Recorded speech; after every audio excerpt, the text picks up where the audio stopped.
Narcissistic relationship में sex से पहले कोपिंग के तरीके।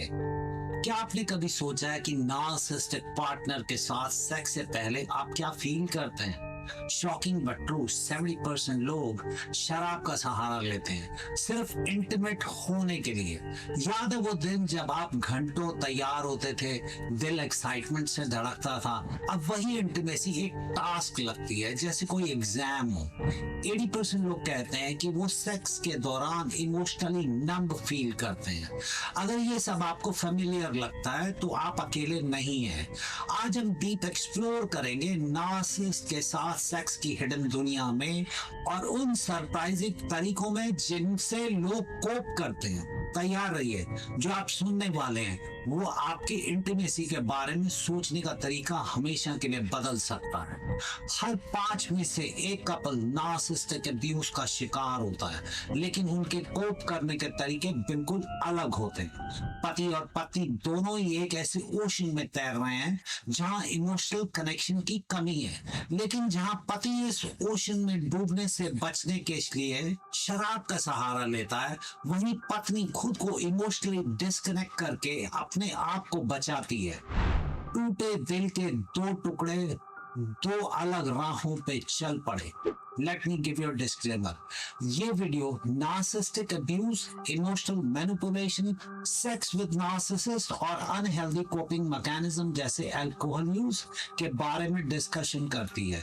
अगर आपने सिमिलर सिचुएशंस एक्सपीरियंस की हैं तो ये कंटेंट आपके लिए ट्रिगरिंग हो सकता है। अगर आपको वीडियो डिस्ट्रेसिंग लगता है तो प्लीज अपनी मेंटल हेल्थ को प्रायोरिटी दें और किसी ट्रस्टेड फ्रेंड, फैमिली मेंबर या मेंटल हेल्थ प्रोफेशनल से सपोर्ट सीख करें। नमस्कार दोस्तों, आज हम एक ऐसे विषय पर बात करेंगे जो बहुत सेंसिटिव है, लेकिन जिस पर चर्चा करना बहुत जरूरी है। हम बात करेंगे कि कैसे लोग नार्सिसिस्टिक पार्टनर्स के साथ इंटीमेट रिलेशंस में कोप करते हैं। ये वीडियो मेरे दूसरे इंग्लिश चैनल रिकवर थाईसेल्फ पर पहले अपलोड की गई एक वीडियो का कंटिन्यूएशन है। वो पहली वीडियो का टाइटल था 6 Odd Sexual Habits of a Narcissist in the Bedroom, What's a Narcissist Thinking During Sex, और दूसरी वीडियो है narcissist and sex, Why the Narcissist Stop Having Sex With You। उस वीडियो का लिंक इस video के description में दिया गया है। अगर आप नार्सिसिज्म और टॉक्सिक रिलेशनशिप्स के बारे में और जानना चाहते हैं तो हमारा दूसरा इंग्लिश चैनल रिकवर थाईसेल्फ जरूर चेक करें। उस चैनल का लिंक भी वीडियो के डिस्क्रिप्शन में मिलेगा। रिकवर थाईसेल्फ पर नार्सिसिस्टिक पर्सनालिटी और उनसे जुड़े रिश्तों पर 750 से ज्यादा पावरफुल और भी वीडियोस हैं। तो अगर आप इस तरह की जानकारी पाना चाहते हैं तो हमारे चैनल को सब्सक्राइब करना ना भूलें। पहले मैं आपको हस्बैंड और वाइफ के कोपिंग मैकेनिज्म के बारे में बताऊंगा, फिर इन दोनों की कॉमन कोपिंग मैकेनिज्म्स के बारे में डिटेल में बात करेंगे। पति का पर्सपेक्टिव, शराब का सहारा। पिक्चर दिस, एक आदमी जो अपनी वाइफ से बेहद प्यार करता था, अब उसके साथ इंटीमेट होने से पहले शराब पीता है। क्यों? रिसर्च शोज कि इमोशनल अब्यूज के शिकार 70% मेन अपनी फीलिंग्स को छुपाने के लिए नशे का सहारा लेते हैं। ये एक साइलेंट एपिडेमिक है। नार्सिसिस्टिक वाइफ के साथ रिलेशनशिप में हस्बैंड अक्सर इमोशनल ड्रेन्ड फील करता है। उसकी फीलिंग्स को इग्नोर किया जाता है, उसे मैनिपुलेट किया जाता है। ऐसे में वो शराब का सहारा ले ताकि उन सब फीलिंग्स को टेम्पररी भूल सके। बॉटल में डूबी फीलिंग्स, बेड पे आई नजदीकियां, शराब की आड़ में छिपा इमोशनल पेन। एक मार्केटिंग एग्जीक्यूटिव जो हर रात एक पैग लेकर ही बेडरूम में जाता है, एक डॉक्टर जो वीकेंड्स पर एक्स्ट्रा पीता है क्योंकि तब उसकी वाइफ ज्यादा डिमांडिंग होती है। ये उस एक्टर की तरह है जो स्टेज फ्राइट से बचने के लिए पीता है। वो जानता है कि ये सही नहीं है, पर परफॉर्मेंस देने के लिए यही एकमात्र रास्ता दिखता है। शराब उसके लिए इमोशनल कवच है जो उसे उसकी वाइफ की बातों के तीरों से बचाती है। वो अपने दिल का दरवाजे को लॉक करता है और शराब उस लॉक की चाबी है। याद रखें, शराब टेम्पररी सॉल्यूशन है, ये असल प्रॉब्लम की ओर बढ़ा सकती है। एक सॉफ्टवेयर इंजीनियर जो शराब पीकर ही अपनी वाइफ के साथ वेकेशन पर जाता है। एक बैंकर जो हर इंटीमेट मोमेंट से पहले हेडेक का बहाना बनाकर पीता है। उसकी लव स्टोरी का टैगलाइन दारू के साथ प्यार, बिना दारू बेकार। कुछ लोग कहते हैं कि शराब पीकर सेक्स करना कंसेंट का वायलेशन है, लेकिन क्या इमोशनल अब्यूज से बचने के लिए ये एक जस्टिफाइड कोपिंग मैकेनिज्म है? क्या आप किसी ऐसे व्यक्ति को जानते हैं जो इस तरह कोप करता है? आप उसे क्या एडवाइस देंगे?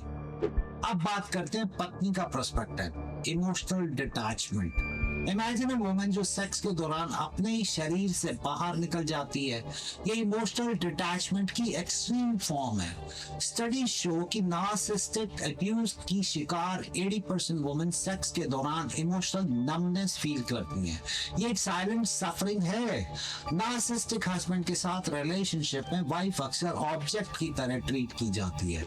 उसकी फीलिंग्स को इग्नोर किया जाता है, उसे मैनिपुलेट किया जाता है। ऐसे में वो इमोशनली डिस्कनेक्ट हो जाती है ताकि वो इस एक्सपीरियंस को झेल सके। शरीर यहाँ, मन कहीं और। इमोशनल डिस्कनेक्ट, जब प्यार फिजिकल हो पर इमोशनल नहीं। एक एचआर प्रोफेशनल जो सेक्स के दौरान ऑफिस वर्क के बारे में सोचती है। एक आर्टिस्ट जो इंटीमेट मोमेंट्स के दौरान अपने नेक्स्ट प्रोजेक्ट की प्लानिंग करती है। ये उस एक्टर की तरह है जो स्टेज पर परफॉर्म कर रहा है पर ऑडियंस को देख नहीं सकता। वो सिर्फ मोशन से गुजरा है, बिना कोई रियल कनेक्शन के। उसका दिल एक लॉक रूम है जिसकी चाबी उसने कहीं फेंक दी है। वो एक रोबोट की तरह है, program to please but unable to feel. याद रखें, इमोशनल डिटैचमेंट एक डिफेंस मैकेनिज्म है। ये शॉर्ट टर्म में प्रोटेक्ट कर सकता है पर लॉन्ग टर्म में हार्मफुल हो सकता है। एक टीचर जो सेक्स के दौरान नेक्स्ट डे के लेसन प्लान करने के बारे में सोचती है। एक होम वर्कर जो इंटीमेट मोमेंट्स के दौरान ग्रोसरी लिस्ट बनाती है। उसकी लव लाइफ का मोटो दिल से नहीं, दिमाग से प्यार। कुछ लोग कहते हैं कि इमोशनल डिटैचमेंट एक प्रकार का चीटिंग है, लेकिन क्या अपने मेंटल हेल्थ को प्रोटेक्ट करना गलत है? क्या आप ऐसी किसी वुमन को जानती हैं जो इस तरह से कोप करती है? आप उसे क्या सलाह देंगे? दोनों पर्सपेक्टिव्स देखने के बाद एक सवाल उठता है, क्या इन अनहेल्दी कोपिंग मैकेनिज्म से कोई बच सकता है? क्या कोई सॉल्यूशन है? जानने के लिए अब बात करते हैं रूट कॉजेस की। Root cause number 1, emotional disconnect और रिजेंटमेंट। क्या आपने कभी सोचा है कि प्यार का एक्सप्रेशन यानी सेक्स कभी एक इमोशनल बैटल ग्राउंड भी बन सकता है? नार्सिसिस्टिक रिलेशनशिप में ये अक्सर रियलिटी होती है। Did you know 65% of couples in narcissistic relationships report feeling emotionally disconnected during intimate moments? हमने पहले भी इस इमोशनल डिस्कनेक्ट को हमारे दूसरे चैनल पर डिस्कस किया था। उस वीडियो का टाइटल है narcissist and sex, why the narcissist stop having sex with you. Link is in the description. एक क्लाइंट जो सॉफ्टवेयर इंजीनियर, उसका एग्जांपल देता हूँ। उसकी पत्नी हमेशा उसे क्रिटिसाइज करती थी, उसके काम को, उसके दोस्तों को, यहाँ तक कि उसकी इंटीमेट परफॉर्मेंस को भी। धीरे धीरे वो हर शाम एक ग्लास विस्की पीने लगा, खासकर जब उसे पता था कि उसकी वाइफ इंटीमेसी एक्सपेक्ट कर रही है। ये ऐसा है जैसे आप एक ऐसे रोलर कोस्टर पे बैठे हैं जो कभी नहीं रुकता। आप जानते हैं कि आप उतर नहीं सकते, लेकिन आप डर से चीखना भी नहीं चाहते, तो आप अपनी आंखें बंद कर लेते हैं और खुद को नंब कर देते हैं। नार्सिसिस्ट के साथ प्यार जैसे बिना पानी के तैरना। एक क्लाइंट का एग्जांपल है, एक 35 साल की टीचर हर बार सेक्स के दौरान अपने आप को ही कहीं और इमेजिन करती है। वो कहती है, मैं मेंटली कहीं और होती हूँ, जैसे मैं अपने ही शरीर से बाहर हूँ। इमोशनल डिस्कनेक्ट से लंबे समय में सेक्सुअल डिजायर कम हो सकती है। एक स्टडी के मुताबिक 75% लोग इस तरह के रिलेशनशिप में अपनी सेक्स ड्राइव खो देते हैं। रिसेंटमेंट धीरे धीरे बढ़ता है और इंटीमेट मोमेंट्स में भी दिखता है। कई लोग बताते हैं कि वो सेक्स के दौरान अपने पार्टनर को पनिश करने की सोचते हैं। इमोशनल कनेक्शन के बिना इंटीमेसी जैसे बिना स्वाद का खाना। In session, a narcissist who was not in touch with the reality of their marriage asked her partner कि क्या तुम मेरे बिना जी सकते हो? हस्बैंड ने जवाब दिया, मैं तो तुम्हारे साथ रहकर भी जी नहीं पा रहा हूँ। याद रखें, शराब या किसी भी नशे का सहारा लेना कोई लॉन्ग टर्म सॉल्यूशन नहीं है। ये सिर्फ एक समस्या को छुपाता है, सॉल्व नहीं करता। क्या आपने कभी ऐसी सिचुएशन फेस की है या किसी को ऐसी सिचुएशन में देखा है? कमेंट्स में अपने विचार शेयर करें। क्या शराब पीना या इमोशनली डिस्कनेक्ट होना किसी भी स्थिति में जायज है? क्या ये इमोशनल डिस्कनेक्ट परमानेंट है या कोई रास्ता है? इसे बाहर निकलने के लिए आगे देखें। मेरा मानना है इमोशनल डिस्कनेक्ट का लॉन्ग टर्म इफेक्ट बहुत डेवास्टेटिंग हो सकता है। ये ना सिर्फ इंटीमेसी को इफेक्ट करता है बल्कि ओवरऑल मेंटल हेल्थ पर भी बुरा असर डालता है। समय के साथ ये डिप्रेशन, एंजाइटी और इवन फिजिकल हेल्थ प्रॉब्लम्स का कॉज बन सकता है। Okay, practical exercises for reconnecting. Emotional reconnection के लिए ट्राई दिस एक्सरसाइज। नंबर 1, हर रोज 10 मिनट के लिए एक दूसरे की आंखों में देखिए बिना कुछ बोले। नंबर 2, फिर एक दूसरे को बताएं कि आपने क्या फील किया।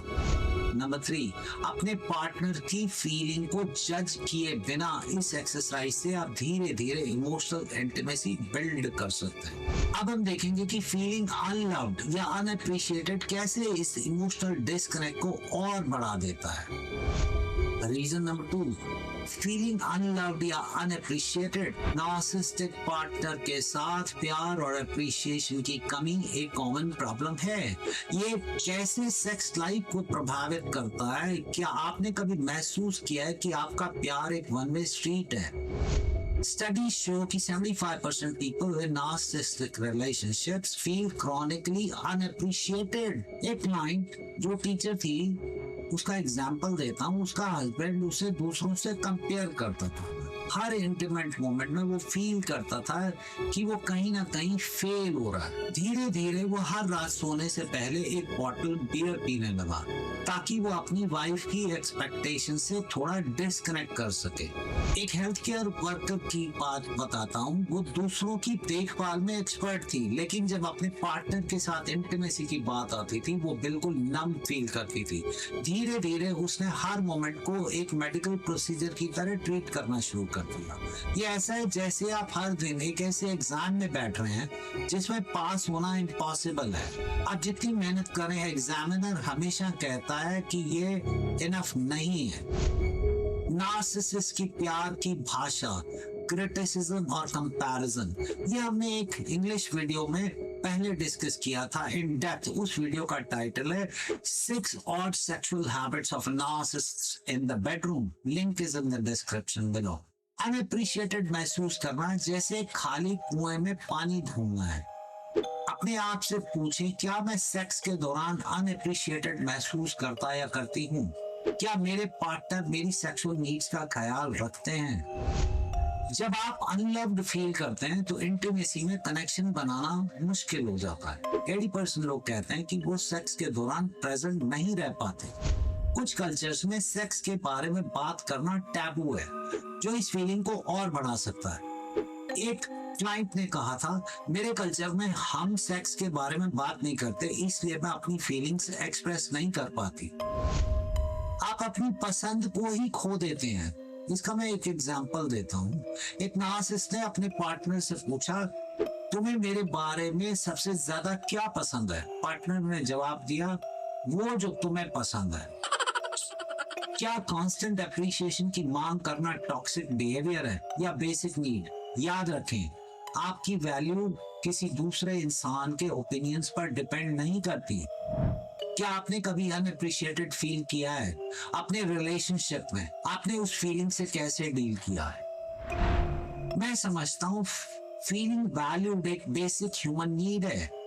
जब हम अपने पार्टनर से अनअप्रिशिएटेड फील करते हैं तो हमारा सेल्फ एस्टीम गिर जाता है।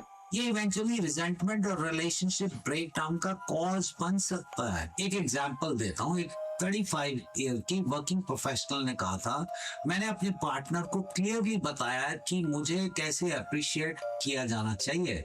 हमने एक अप्रिशिएशन जार बनाया है जिसमें हम चिट्स डालते हैं जब भी एक दूसरे को अप्रिशिएट करते हैं। इससे हमारी रिलेशनशिप में पॉजिटिव चेंज आया है।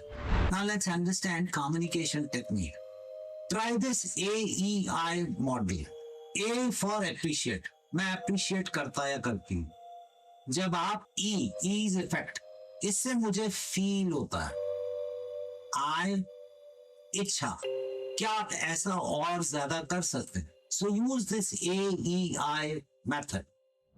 क्या इस साइकिल को तोड़ा जा सकता है या ये एक एंडलेस लूप है? जानने के लिए हमारे साथ बने रहे। अब हम देखेंगे ये फीलिंग ऑफ बीइंग अनलव्ड कैसे रिलेशनशिप को मेंटेन करने के प्रेशर में बदल जाती है।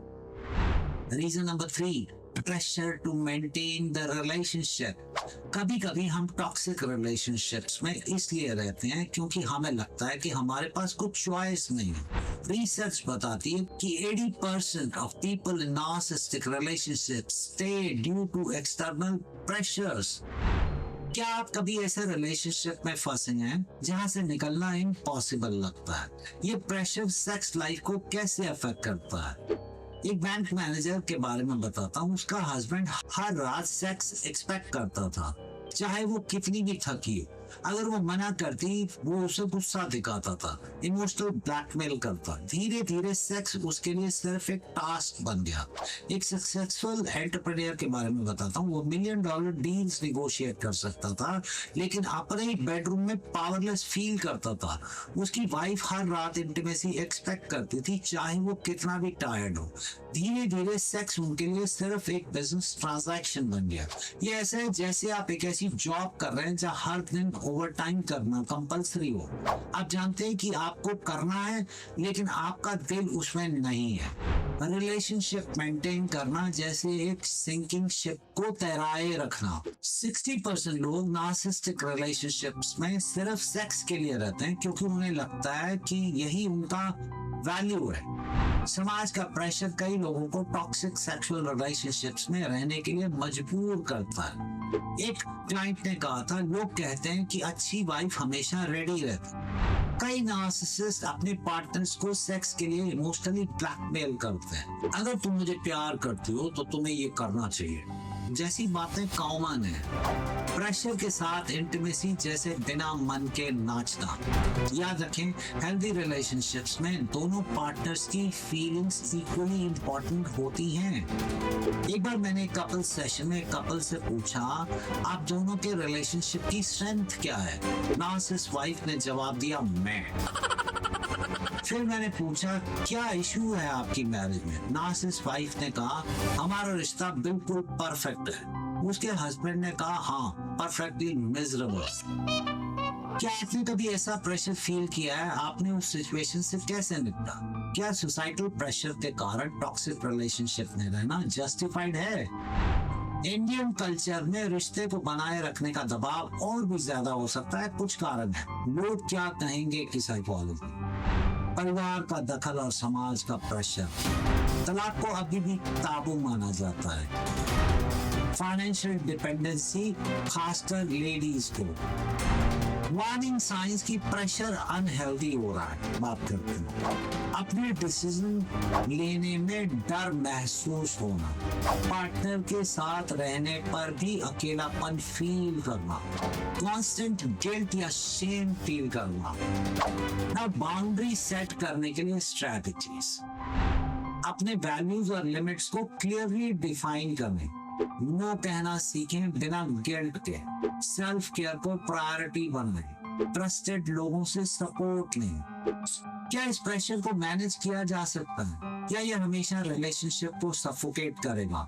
जानने के लिए आगे देखें। अगले चैप्टर में हम देखेंगे कि ये प्रेशर कैसे कन्फ्रंटेशन और क्रिटिसिज्म से बचने की स्ट्रैटेजी में बदल जाता है। फोकस नंबर 4, अवॉइडिंग कन्फ्रंटेशन या क्रिटिसिज्म।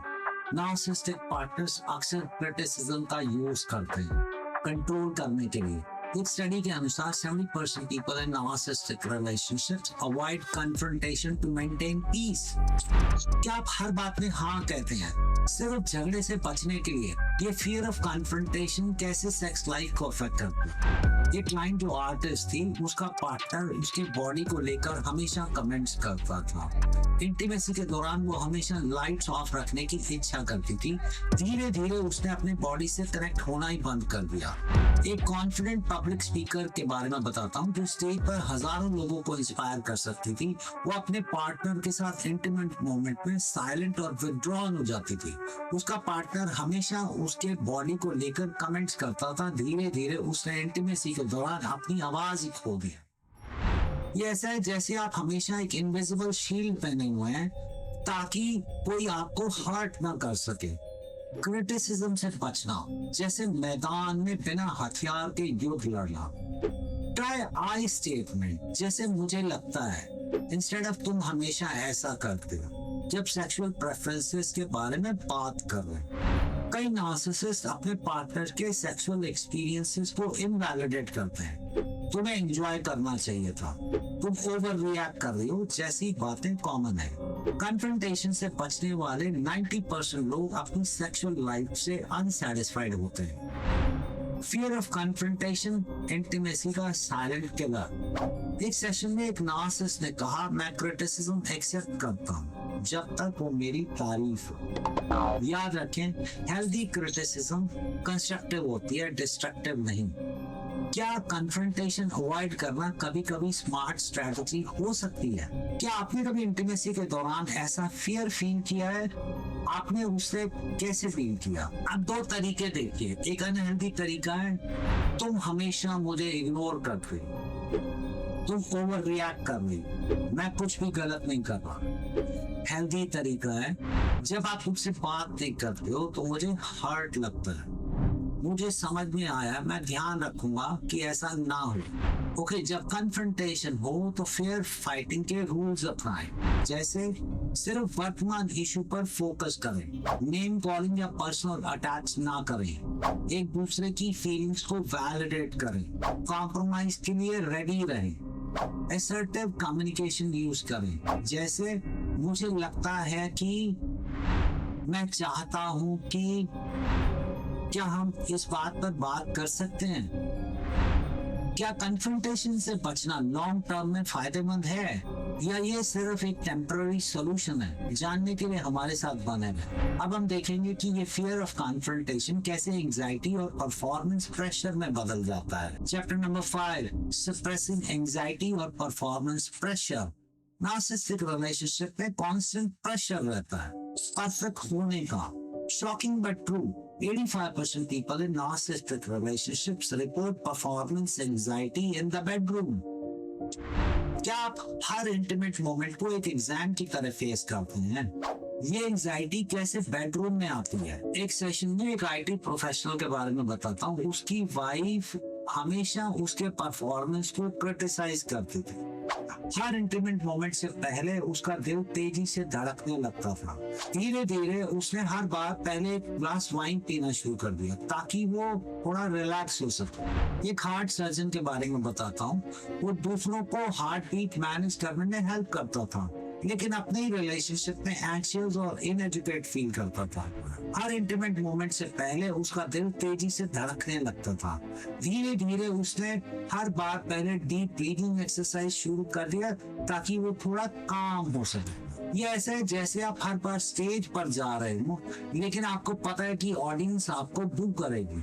परफॉर्मेंस एंजाइटी बेडरूम का अनइनवाइटेड गेस्ट। सेक्स से पहले डीप ब्रीदिंग एक्सरसाइज करें। 4 सेकंड के लिए सांस अंदर लें, 4 सेकंड के लिए रोकें और 4 सेकंड में छोड़ें। परफॉर्मेंस एंजाइटी से इरेक्टाइल डिसफंक्शन जैसी बीमारियां हो सकती हैं। 70% लोग इन इश्यूज का सामना करते हैं। क्रॉनिक एंजाइटी से सेक्सुअल अराउजल कम हो सकती है। एक स्टडी के अनुसार एंग्शियस लोगों में सेक्सुअल डिजायर 50% कम होती है। परफेक्ट होने की चाहत इंटीमेसी का पॉइजन। याद रखें, रियल इंटीमेसी परफेक्शन के बारे में नहीं होती, कनेक्शन के बारे में होती है। क्या आपने कभी एंजाइटी फील की है? आपने उससे कैसे निपटा? एक सेशन में एक नार्सिसिस्ट हस्बैंड को कंफ्यूजन हुआ, कहीं वाइफ सरप्राइज तो नहीं है मुझसे। उसने मेरे सामने अपनी वाइफ से पूछा, क्या मैं बेडरूम में अच्छा परफॉर्मर हूँ? वाइफ ने जवाब दिया, तुम इतने अच्छे एक्टर हो कि मुझे लगता है कि तुम्हें ऑस्कर मिलना चाहिए। क्या परफॉर्मेंस प्रेशर कभी कभी रिलेशनशिप को एक्साइटिंग रख सकता है? क्या आपने कभी ऐसी एंजाइटी फील की है? आपने उससे कैसे निपटा? अब सोल्यूशन की बात करते हैं, एंजाइटी मैनेज करने के लिए techniques. 4-7-8 4-7-8 breathing, 4 second inhale, 7 second hold, 8 second exhale. Try progressive muscle relaxation, then try mindfulness meditation. Chronic anxiety के psychological effects: erectile dysfunction, reduced libido, difficulty achieving orgasm. Pressure free environment बनाने के लिए क्या कर सकते हैं? मूड लाइटिंग और relaxing music का यूज करें। फोरप्ले पर फोकस करें बिना किसी एक्सपेक्टेशन।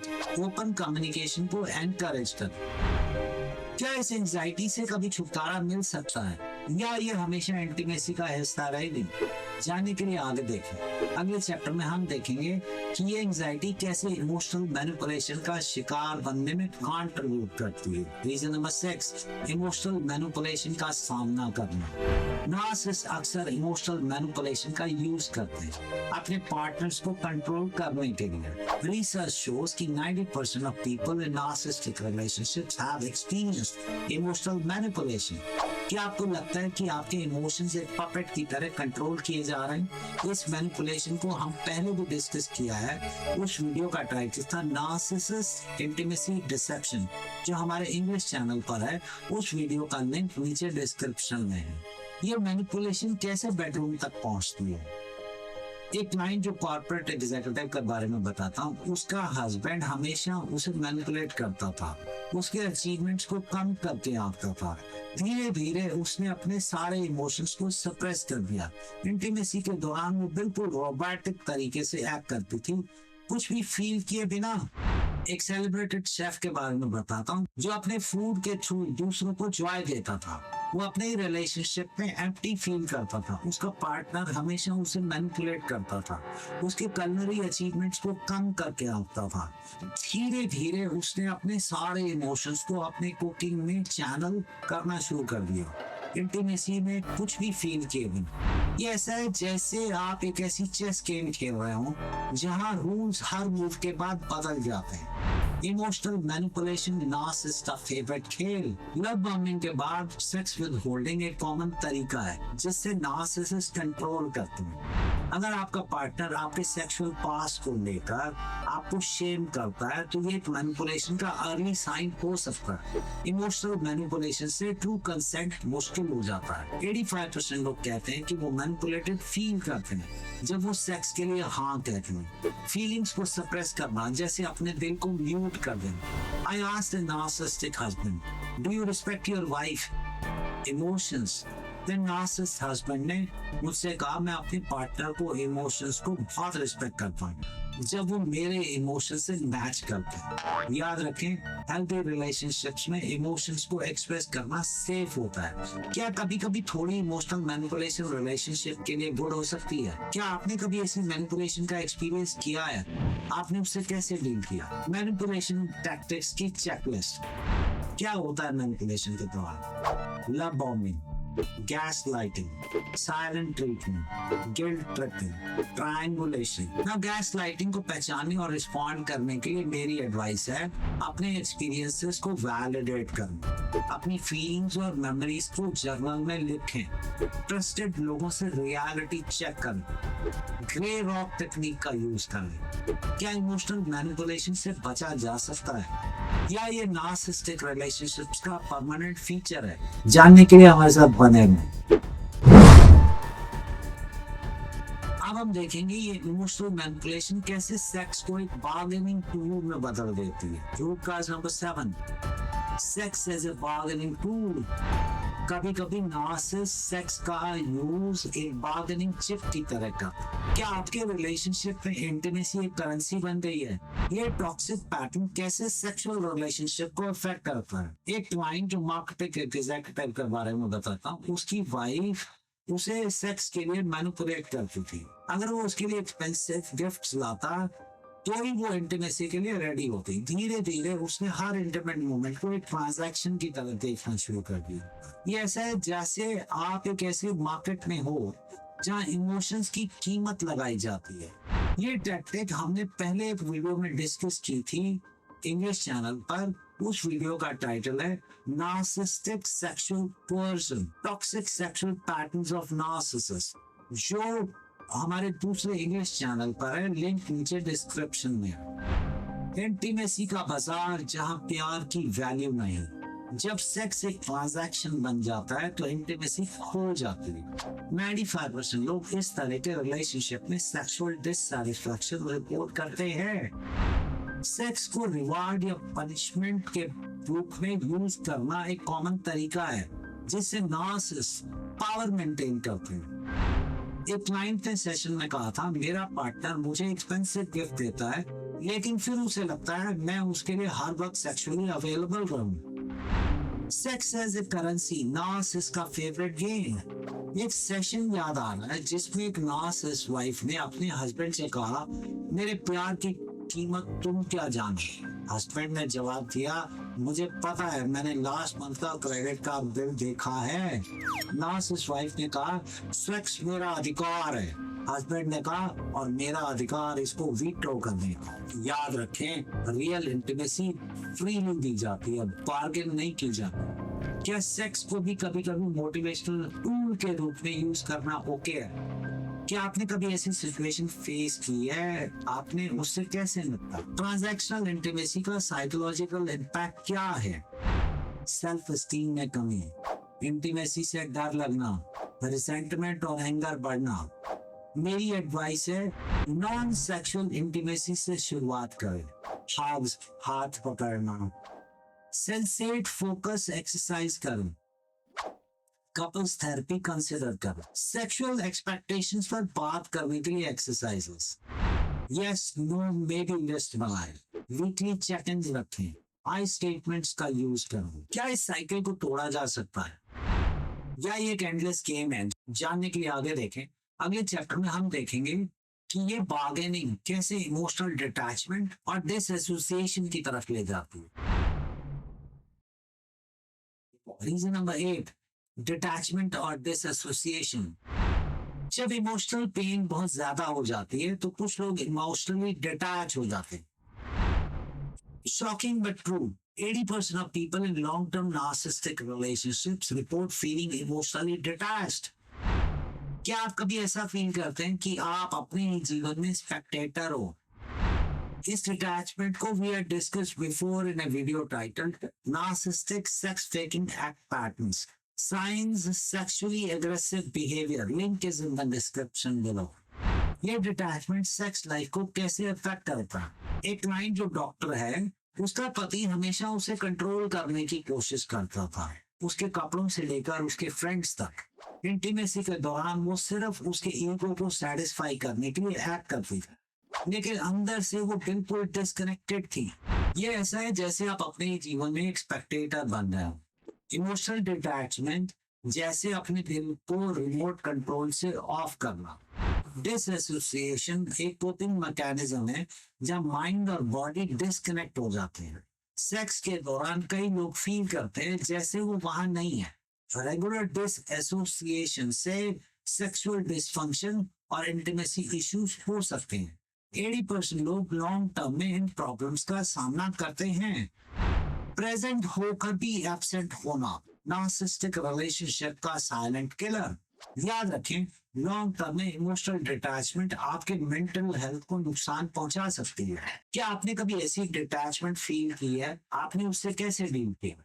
कभी कभी हम किसी से इतना अटैच होते हैं कि हमें पता नहीं चलता कि हम कितने डीपली अटैच हुए हैं। एक बार एक सेशन के बाद एक नार्सिसिस्ट ने अपने पार्टनर से पूछा, तुम मुझसे कितना प्यार करते हो? पार्टनर ने जवाब दिया, मैं भी यही सोच रहा था। क्या इमोशनल डिटैचमेंट कभी कभी हेल्दी हो सकती है? क्या आपने कभी ऐसी डिटैचमेंट फील की है? आपने उससे कैसे डील किया?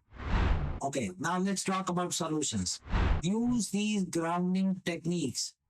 5, 4, 3, 2, 1 technique.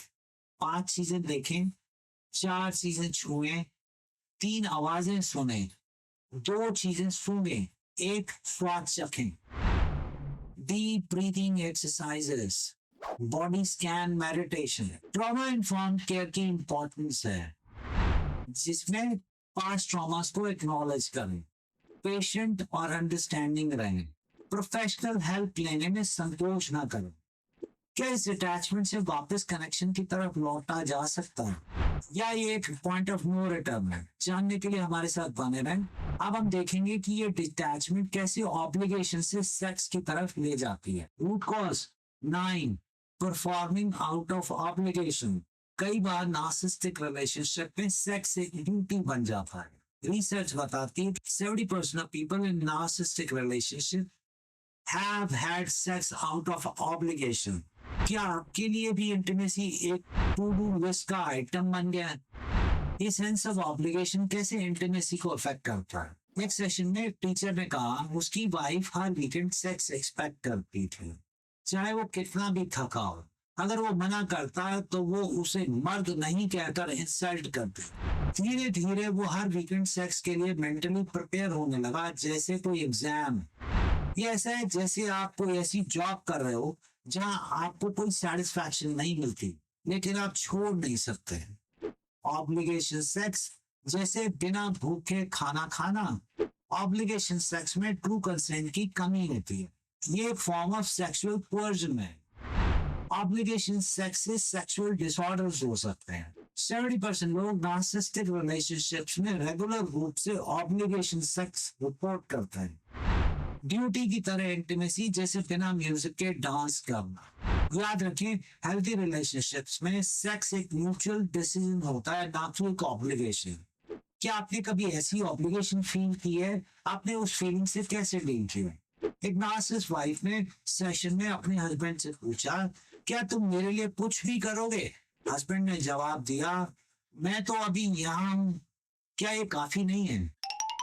क्या कभी कभी ऑब्लिगेशन सेक्स रिलेशनशिप को स्टेबल रखने में हेल्प कर सकता है? क्या आपने कभी ऐसी ऑब्लिगेशन फील की है? आपने उस फीलिंग से कैसे डील किया? Okay, now let's talk about solutions. Enthusiastic consent का कॉन्सेप्ट यूज करें। साइलेंस या रिलक्टेंट यस कंसेंट नहीं है। बोथ पार्टनर्स को एक्टिवली पार्टिसिपेट करना चाहिए। कंसेंट किसी भी समय विड्रॉ किया जा सकता है। अपनी डिजायर्स और बाउंड्री से रिकनेक्ट करने के लिए एक्सरसाइजेस। सेल्फ प्लेजर एक्सप्लोर करें, फैंटेसी जर्नलिंग ट्राई करें, व्हील ऑफ कंसेंट एक्सरसाइज करें। ऑब्लिगेशन सेक्स से जुड़े कल्चरल मिथ्स। जो कुछ लोग सोचते हैं पति की हर इच्छा पूरी करना पत्नी का कर्तव्य है, मर्द हमेशा सेक्स के लिए रेडी रहता है, सेक्स बिना प्यार कहाँ हो सकता है? क्या ऑब्लिगेशन और डिजायर के बीच बैलेंस पॉसिबल है, या ये ऑलवेज एक या दूसरा होगा? जानने के लिए आगे देखें। आगे हम देखेंगे कि ये सेंस ऑफ ऑब्लिगेशन कैसे अपनी खुद की नीड्स को सप्रेस करने की तरफ ले जाता है। Root cause number 10, suppressing their own needs. Narcissistic relationship में एक पार्टनर के नीड्स को अक्सर इग्नोर किया जाता है। एक स्टडी के मुताबिक 85% people in narcissistic relationships regularly suppress there own needs. क्या आप अपनी हर नीड को इग्नोर करते हैं सिर्फ अपने पार्टनर को खुश रखने के लिए? ये सप्रेशन कैसे सेक्स लाइफ को अफेक्ट करता है? एक काउंसलिंग सेशन में एक एंटरप्रेन्योर ने बताया उसका हस्बैंड हमेशा उसे गिल्ट ट्रिप देता था अगर वो सेक्स के लिए मना करती है। वो कहता कि अगर वो उसे प्यार करती है तो उसे हमेशा रेडी रहना चाहिए। धीरे धीरे उसने अपनी सारी डिजायर्स को सप्रेस कर दिया। ये ऐसा है जैसे आप एक ऐसे रेस्टोरेंट में हो जहां आपको सिर्फ वही खाना पड़े जो वेटर चुने, चाहे आपको भूख हो या नहीं। अपनी नीड्स को इग्नोर करना जैसे अपने दिल की आवाज को म्यूट करना। अपनी सेक्सुअल नीड्स को एक्सप्रेस करना स्वस्थ इंटीमेसी का एक इम्पॉर्टेंट पार्ट है। नीड सप्रेस करने वाले 90% लोग अपनी सेक्स लाइफ से डिससैटिस्फाइड होते हैं। एक sexual needs and boundaries list बनाएं। इससे आपको अपनी ट्रू डिजायर्स पहचानने में मदद मिलेगी। सेल्फ सप्रेशन इंटीमेसी का स्लो पॉइजन है। याद रखें, आपकी नीड्स और डिजायर्स भी इक्वली इंपॉर्टेंट हैं। क्या आपने कभी ऐसी सेल्फ सप्रेशन का एक्सपीरियंस किया है? आपने उससे कैसे डील किया? एक सेशन में एक नार्सिसिस्ट को गिल्टी होने लगा कि कहीं मेरे पार्टनर की नीड तो सप्रेस नहीं हो रही। तो नार्सिसिस्ट ने अपने पार्टनर से पूछा, तुम्हारी कोई नीड है? पार्टनर ने जवाब दिया, हाँ, मुझे एक ऐसा पार्टनर चाहिए जो ये सवाल पूछे। क्या कभी कभी अपनी नीड्स को सप्रेस करना रिलेशनशिप के लिए बेनिफिशियल हो सकता है? क्या आपने कभी ऐसी सेल्फ सप्रेशन का एक्सपीरियंस किया है? आपने उससे कैसे डील किया? Now let's talk about solutions. Personal needs को पहचानने के लिए एक्सरसाइजेस करें। नीड्स वर्सेस वांट्स की लिस्ट बनाएं। एक day in my ideal life visualise करें। वैल्यूज असेसमेंट करें। सेल्फ केयर की इंपॉर्टेंस पर मेरी एडवाइस है, सेल्फ केयर सेल्फिशनेस नहीं है। अपने नीड्स को प्रायोरिटाइज करना हेल्दी है। सेल्फ केयर से रिलेशनशिप स्ट्रॉन्गर होते हैं। कोडिपेंडेंसी और नीड सप्रेशन का कनेक्शन क्या है? अपनी आइडेंटिटी खो देना, दूसरों की फीलिंग्स के लिए रिस्पॉन्सिबल फील करना, बाउंड्री सेट करने में डिफिकल्टी फील करना।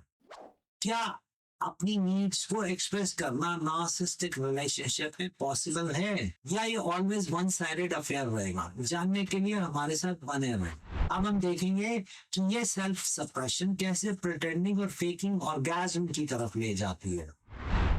Root cause number 11, pretending to enjoy.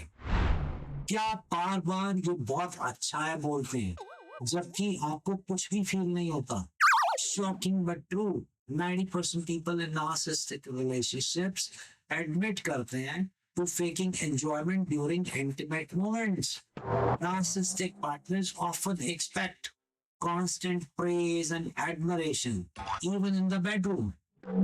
This pressure can lead their partners to pretend enjoyment just to avoid conflict or criticism. Fake smile, real pain. Nazis के साथ intimacy का सच, acting का Oscar bedroom में हर रोज। एक client जो marketing executive थी कहती थी, मैं हर बार वाव और अमेजिंग बोलती हूँ चाहे मुझे कुछ भी फील ना हो। ये मेरी डेली परफॉर्मेंस है। ये ऐसा है जैसे आप एक ऐसे रेस्टोरेंट में हो जहाँ खाना बिल्कुल ब्लैंड हो, लेकिन आप शेफ की फीलिंग्स हर्ट ना करने के लिए हर बाइट पर डिलीशियस बोल रहे हैं। प्रिटेंडिंग टू एंजॉय जैसे मुरझाए हुए फूल को ताजा दिखाने की कोशिश करना। रेगुलरली ऑर्गेज्म फेक करने से रियल ऑर्गेज्म अचीव करना मुश्किल हो सकता है। प्रिटेंडिंग से बॉडी शेम और सेक्सुअल इनएजुकेसी की फीलिंग बढ़ सकती है। 85% लोग नार्सिसिस्टिक रिलेशनशिप्स में रेगुलरली ऑर्गेज्म फेक करते हैं। याद रखें, अपने ट्रू फीलिंग्स को एक्सप्रेस करना इंपॉर्टेंट है, चाहे वो पॉजिटिव हो या नेगेटिव। एक एग्जांपल देता हूँ। एक टीचर बताती है, मैंने इतनी बार फेक ऑर्गेज्म दिया है कि अब मुझे रियल और फेक में फर्क ही पता नहीं चलता। एक बार एक सेशन में एक नास्तिक हस्बैंड ने अपने पार्टनर से पूछा, क्या मैं तुम्हारी जिंदगी का सबसे अच्छा हिस्सा हूँ? पार्टनर ने सोचा और हाँ बोला सेशन में, बट बाद में मुझे फोन करके बताया कि उस समय वो सोच रही थी कि वो अपने हस्बैंड को उस समय कहती, तुम मेरी जिंदगी के सबसे अच्छे एक्टिंग स्किल्स का कारण जरूर हो, अगर एक्टिंग के लिए अवार्ड मिलता तो मैं हर साल जीतती। क्या कभी कभी इंजॉयमेंट प्रिटेंड करना रिलेशनशिप के लिए नेसेसरी हो सकता है? क्या आपने कभी इंटीमेट मोमेंट्स में इंजॉयमेंट प्रिटेंड किया है? आपने उस सिचुएशन से कैसे डील किया है? फेकिंग ऑर्गेज्म के स्टैटिस्टिक्स, 80% वुमेन और 20% मेन ने कभी ना कभी ऑर्गेज्म फेक किया है। नार्सिसिस्टिक रिलेशनशिप में ये परसेंट 90% तक जाता है। Chronic pretending के long term psychological effects, sexual dissatisfaction बढ़ना, self esteem कम होना, पार्टनर के साथ इमोशनल डिस्कनेक्टिंग, सेक्सुअल डिससैटिस्फैक्शन पर ऑनेस्टली बात करने के लिए कम्युनिकेशन की एक्सरसाइजेस करते हैं, जैसे ट्रैफिक लाइट सिस्टम यूज करना, green, yellow, red, non verbal cues establish करें, रेगुलर चेक इन रखें। क्या इस साइकिल ऑफ प्रिटेंडिंग को ब्रेक किया जा सकता है, या ये नार्सिसिस्टिक रिलेशनशिप का परमानेंट फीचर है? जानने के लिए आगे देखें। अगले चैप्टर में हम देखेंगे ये सब क्या इफेक्ट कर रही है। कंपेयरिंग कोपिंग मैकेनिज्म, कौन सा रास्ता कम खतरनाक? अब जब हमने पति और पत्नी के अलग अलग कोपिंग मैकेनिज्म्स को देखा, तो एक बड़ा सवाल सामने आता है, कौन सा तरीका ज्यादा हार्मफुल है और कौन सा ठीक। दोनों ही मैकेनिज्म लॉन्ग टर्म में 90% केसेस में रिलेशनशिप ब्रेकडाउन की तरफ ले जाते हैं। पति का शराब पीना और पत्नी का इमोशनल डिस्कनेक्ट होना, दोनों ही एक ही कॉइन के दो पहलू हैं। दोनों ही अपने पार्टनर से दूर भागने की कोशिश कर रहे हैं, बस तरीका अलग है। एक नशे में डूबा, एक अपने आप से जूझा। एक बार कपल थेरेपी के लिए मेरे पास एक कपल आए। पति ने कहा, वीजी, मैं अपनी वाइफ से प्यार करता हूँ, लेकिन उसके साथ इंटीमेट होने के लिए मुझे शराब की जरूरत पड़ती है। पत्नी ने आंखें घुमाते हुए कहा, और मुझे लगता है कि मैं बस एक रोबोट हूँ जो सिर्फ इसकी डिमांड्स पूरी कर रही है। पति का नुकसान, शारीरिक और मानसिक स्वास्थ्य पर बुरा असर, एडिक्शन का खतरा।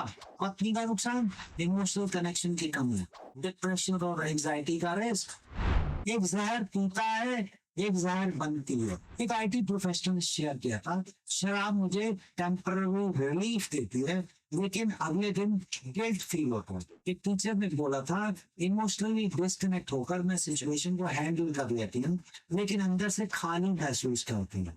क्या आपको लगता है कि इन दोनों में से कोई भी तरीका सही है?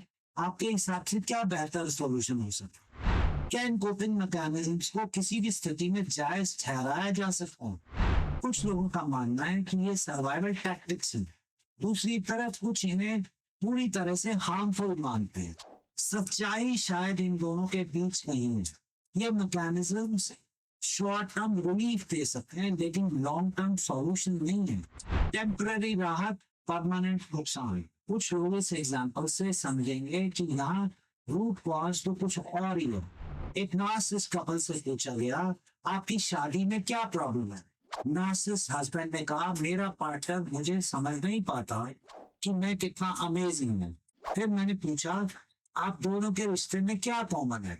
दोनों ने एक साथ जवाब दिया, हम दोनों मुझसे प्यार करते हैं। इशारा नार्सिसिस्ट हस्बैंड की तरफ था दोनों का। याद रखें, हर प्रॉब्लम का सॉल्यूशन होता है। ये कोपिंग मैकेनिज्म सिर्फ सिम्टम्स को छुपा रहे हैं, रियल इश्यूज को सॉल्व नहीं कर रहे हैं। आपको क्या लगता है, क्या इन कोपिंग मैकेनिज्म्स के बजाय कोई बेटर सॉल्यूशन हो सकता है, या फिर सबसे अच्छा सॉल्यूशन है रिलेशनशिप से बाहर निकलना? Now let's talk about the breaking the cycle and healing. जैसे हमने नार्सिसिस्टिक रिलेशनशिप्स के कॉम्प्लेक्स डायनेमिक्स और वेरियस कॉपिंग मैकेनिज्म्स को एक्सप्लोर किया है, ये याद रखना जरूरी है कि हीलिंग और इन टॉक्सिक पैकेज से फ्रीडम पाने की होप हमेशा रहती है। आज हमने सीखा, नार्सिसिस्टिक रिलेशनशिप में दोनों पार्टनर्स अक्सर अनहेल्दी कॉपिंग मैकेनिज्म डेवलप करते हैं। ये कोपिंग स्ट्रैटेजीज टेम्पररी रिलीफ तो दे सकती है, लेकिन लॉन्ग टर्म में डैमेज का कॉज बन सकती है। इन पैटर्न्स को पहचानना चेंज की तरफ पहला कदम है। Now, how do we move forward? Number one, professional help सीख करें। नार्सिसिस्टिक अब्यूज में स्पेशलाइज करने वाले थेरेपिस्ट वैल्यूबल इंसाइट्स और हीलिंग के लिए स्ट्रैटेजीज प्रोवाइड कर सकते हैं। नंबर टू, सपोर्ट नेटवर्क बनाएं। ट्रस्टेड फ्रेंड्स या फैमिली में कन्फाइड करें, या नार्सिसिस्टिक अब्यूज के सर्वाइवर्स के लिए सपोर्ट ग्रुप्स ज्वाइन करें। नंबर थ्री, सेल्फ केयर पर फोकस करें। एक्सरसाइज, मेडिटेशन और आपको पसंद आने वाली एक्टिविटीज के थ्रू अपने फिजिकल और मेंटल हेल्थ को प्रायोरिटी दें। नंबर फोर, बाउंड्रीज सेट करें। अपने सारे रिलेशनशिप्स में हेल्दी बाउंड्रीज एस्टेब्लिश करना और मेंटेन करना सीखें। नंबर फाइव, खुद को एजुकेट करें। हेल्दी रिलेशनशिप्स और सेल्फ वर्थ के बारे में लर्निंग कंटिन्यू करें। नार्सिसिस्टिक अब्यूज रिकवरी के लिए थेरेपी ऑप्शंस होती हैं। इंडिविजुअल थेरेपी जैसे trauma focus, CBT, EMDR, couples therapy, emotionally focus therapy, EFT, group therapy, abuse survivors support groups. Narcissistic relationship से निकलने के लिए सेफ्टी प्लान क्या है? Number one, trusted support system build करें। नंबर टू, फाइनेंशियल रिसोर्सेज इकट्ठा करें। नंबर थ्री, इंपॉर्टेंट डॉक्यूमेंट सुरक्षित जगह रखें। Number four, exit strategy plan करें। नंबर फाइव, लीगल एडवाइस लें। Number six, self care routine establish करें। नंबर सेवन, थेरेपी या काउंसलिंग शुरू करें। याद रखें, आप एक ऐसे रिलेशनशिप को डिजर्व करते हैं जो म्यूचुअल रिस्पेक्ट, ट्रस्ट और जेन्युइन इमोशनल कनेक्शन पर बिल्ड हो। हीलिंग और सेल्फ डिस्कवरी की जर्नी शुरू करने के लिए कभी देर नहीं होती है। अगर आप इमीडिएट डेंजर में हैं या अर्जेंट हेल्प की जरूरत है तो प्लीज लोकल इमरजेंसी सर्विसेज या डोमेस्टिक वायरलेस हेल्पलाइन से कांटेक्ट करें। इस इंपॉर्टेंट टॉपिक पर एंगेज करने के लिए थैंक यू। अवेयरनेस फैलाकर और ओपन डिस्कशन को प्रमोट करके हम नार्सिसिस्टिक अब्यूज की साइकिल को तोड़ने और हेल्थियर रिलेशनशिप को प्रमोट करने के लिए साथ मिलकर काम कर सकते हैं। अगर आप भी नार्सिसिस्टिक रिलेशनशिप से जुड़े हुए हैं तो हमारे दिए गए नंबर पर कॉल कर काउंसलिंग सेशन बुक करें। We are here to help you. And remember, you will heal.